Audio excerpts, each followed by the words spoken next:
कोल्हापूर जिल्हा सहकारी दूध संघ कर्मचारी सहकारी पतसंस्था मर्यादित कोल्हापूरची 48वी वार्षिक सर्वसाधारण सभा महालक्ष्मी सांस्कृतिक भवन शाहूपुरी येथे चेअरमन सचिन पाटील यांच्या अध्यक्षतेखाली उत्साहात पार पडली। संस्थेचे वसूल भांडवल 26 कोटी 27 लाख तर ठेवी 57 कोटी 80 लाख, कर्ज वितरण 92 कोटी 3 लाख, वार्षिक उलाढाल 172 कोटी 81 लाख तर चालू नफा 34 लाख 15 हजार इतका झाल्याचा अहवाल सभेत सादर करण्यात आला। सभासदांना 8% लाभांश जाहीर करण्यात आला। सभेत सुवर्ण महोत्सव निधी तरतूद, सभासदांसाठी ऐच्छिक विमा योजना, इमारत दुरुस्ती सुधारणा आणि गोकुळ दुग्धजन्य पदार्थ विक्री केंद्र सुरू करण्यासह विविध महत्त्वाचे ठराव मंजूर झाले।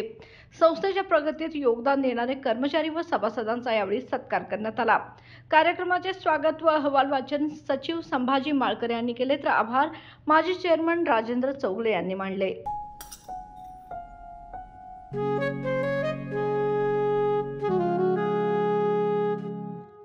बाबा, आज येताना बासुंदी घेऊन या ना।